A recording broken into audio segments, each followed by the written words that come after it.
Mobile है, वो भी नए मॉडल का। मजा आ गया। ऐसा मोबाइल तो किसी के पास भी नहीं होगा। सारे दोस्तों पे टशन मारूंगा अब तो। ऐसा कह के राजू खुश होता हुआ घर की तरफ चला जाता है। घर पहुंचकर, अरे माँ, कहाँ हो तुम? देखो मुझे सड़क पर क्या पड़ा हुआ मिला। अरे क्या खजाना मिल गया। हाँ। अरे माँ, जब देखो गुस्सा करती रहती हो। देखो तो। राजू मोबाइल अपनी माँ को दिखाता है। हाँ? अरे राजू, तुझे ये कहाँ मिला? ये तो काफी महंगा है, कहीं चोरी तो नहीं किया? अरे माँ, अब यही कसर रह गई थी, अब मुझे चोर भी बना दो। अरे चोरी का नहीं है, मुझे सड़क पर पड़ा मिला है। वो सब तो ठीक है, लेकिन मैंने तुझे सड़क से पड़ी हुई चीजें उठाने को मना किया था ना, फिर क्यों उठाया? चल फेंक दे इसे। ऐसा कह के आशा वो मोबाइल घर के बाहर फेंक देती है। इतना अच्छा और नया मोबाइल फेंक दिया। माँ को बिल्कुल अकल नहीं है। एक काम करता हूँ, मोबाइल उठा लाता हूँ और छुपा देता हूँ। माँ को क्या पता चलेगा इतने बड़े घर में। ऐसा कह के राजू वो मोबाइल उठा लेता है और अपने कमरे में छुपा के रख देता है और बाहर चला जाता है। शाम को राजू फिर घर वापस आता है। अरे नालायक, आ गया। जब देखो डांटती रहती हो। मैं अपने कमरे में जा रहा हूँ। ऐसा कह के राजू अपने कमरे में चला जाता है।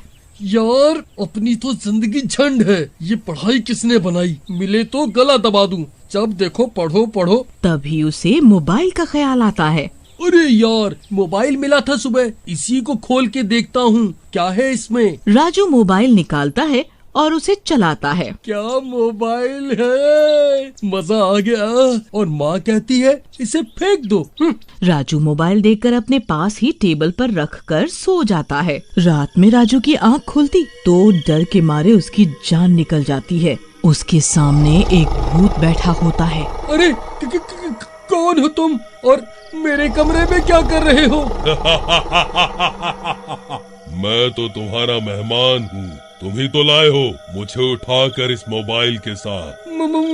मोबाइल के साथ? हाँ, इस मोबाइल के साथ। मैं इस मोबाइल का मालिक हूँ। मेरी मौत एक हादसे में हो गई थी, वहीं पर जहाँ से तुम इसे उठा कर लाए हो।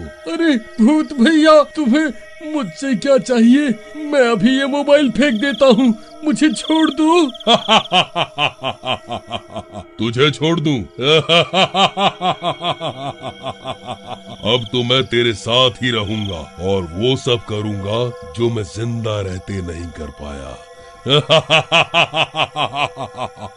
ऐसा कहकर भूत राजू के अंदर समा जाता है और राजू बेहोश हो जाता है। अगले दिन सुबह राजू को होश आता है। राजू की माँ उसे उठाने आती है। राजू, अरे राजू उठ जा। जब देखो सोता रहता है, न खाने का होश है न ही पीने का। चल उठ, रोटियां तोड़ ले। राजू गुस्से में उठता है। उसकी आंखें लाल हो जाती हैं, लेकिन वो कुछ नहीं बोलता और अपनी माँ को रोटी देने के लिए बोलता है। माँ, भूख लगी है, रोटी ला दो। उस दिन राजू कुछ ज्यादा ही रोटियां खा जाता है। राजू की माँ के हाथ दुखने लगते हैं रोटियां बनाते बनाते। अरे क्या पूरे घर का खाना अकेले ही खा जाएगा? मेरे हाथ दर्द होने लगे हैं, अब मैं जा रही हूँ काम से। ऐसा कह के राजू की माँ घर से बाहर निकल जाती है। उसी समय राजू का दोस्त शामू उसे खेलने के लिए बुलाने आता है। अरे राजू, चल खेलने चले क्या नदी के पास? वहाँ पर लड़कियों की कबड्डी का मैच है, वो भी देख लेंगे। चल, चलता हूँ।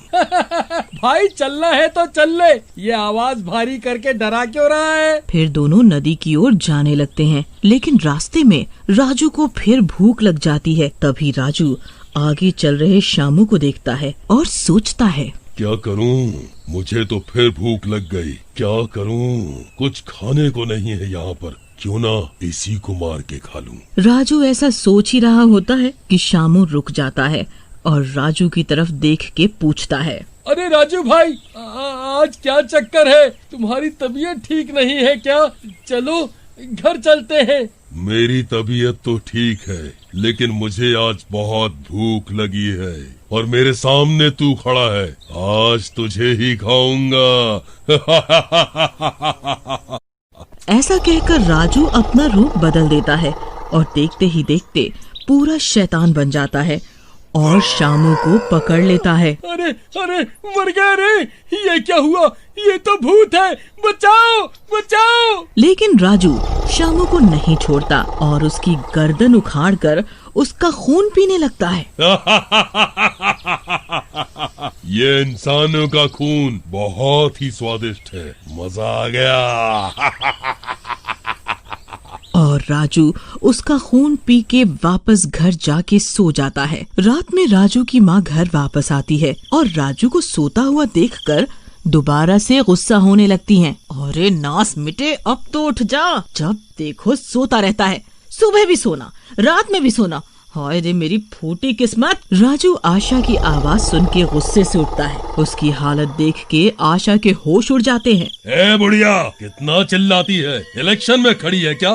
मेरे तो कान में से खून निकल गया। तेरा बेटा पता नहीं कैसे झेलता है तुझे। अभी तो मुझे तेरे इस बेटे के शरीर की जरूरत है, नहीं तो मैं कब का तेरा गला दबा देता। कौन हो तुम राजू तो नहीं हो? ठीक पहचाना बुढ़िया, मैं राजू नहीं हूँ। मैं तो एक रोड एक्सीडेंट में मारा गया था। तेरे बेटे राजू ने लालच किया और मेरा मोबाइल उठा लाया और मेरी आत्मा तेरे राजू के शरीर के अंदर प्रवेश कर गई। अब तो मैं वो करूँगा जो मैं जीते जी नहीं कर पाया। और हाँ, अगर तूने ये सारी बातें किसी और को बताई तो मैं तेरे इस राजू की गर्दन तोड़ दूंगा। नहीं, मैं किसी से कुछ नहीं कहूंगी, लेकिन तुम मेरे बेटे को कुछ नहीं करोगे। ठीक है बुढ़िया, मैं राजू को कुछ नहीं कहूँगा, लेकिन अभी मुझे बहुत भूख लगी है, मैं बाहर जा रहा हूँ। ऐसा कहकर राजू घर से बाहर निकल जाता है और रास्ते से जा रहे एक राहगीर को पकड़ लेता है।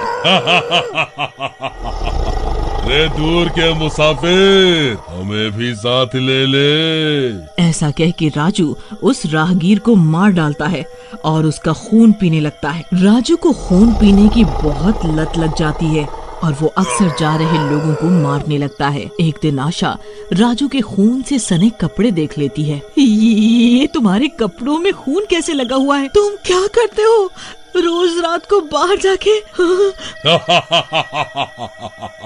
खून ये तो उन लोगों का है जिन्हें मैंने मारा है। मुझे नहीं पता था इंसानी खून इतना गर्म और मीठा होता है। मजा आ गया सच में बुढ़िया, तू भी पिया कर।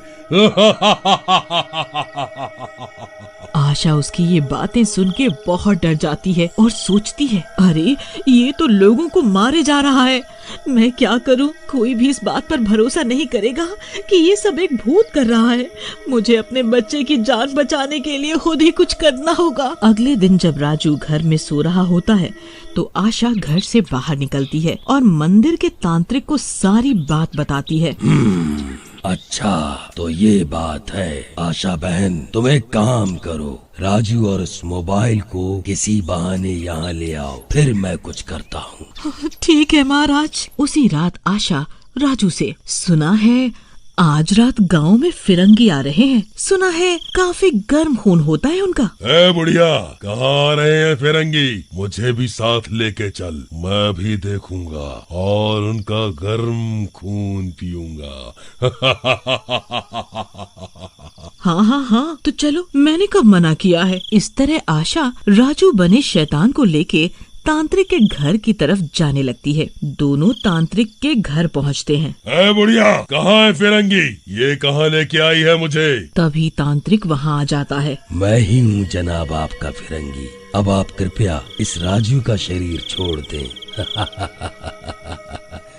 नहीं तो हम आपकी ऐसी हालत करेंगे कि आप कंफ्यूज हो जाओगे कि खून पिए कहाँ से और निकले कहाँ से। ए बुढ़िया, मेरे से धोखा, मैं तेरी और इस तेरे तांत्रिक दोनों की गर्दन मरोड़ दूंगा। ऐसा कह के राजू आशा की तरफ बढ़ता है, लेकिन तांत्रिक बीच में आ जाता है और अपने त्रिशूल से राजू के ऊपर वार करता है, जिससे राजू गिर जाता है। उधर आशा वो मोबाइल निकालकर तांत्रिक को दे देती है। तांत्रिक उस मोबाइल को अपने मंत्रों की शक्ति से जला देता है। मोबाइल के जलते ही राजू का शरीर भी जलने लगता है। अरे दोस्त तांत्रिक, क्या किया? छोड़ दे मुझे।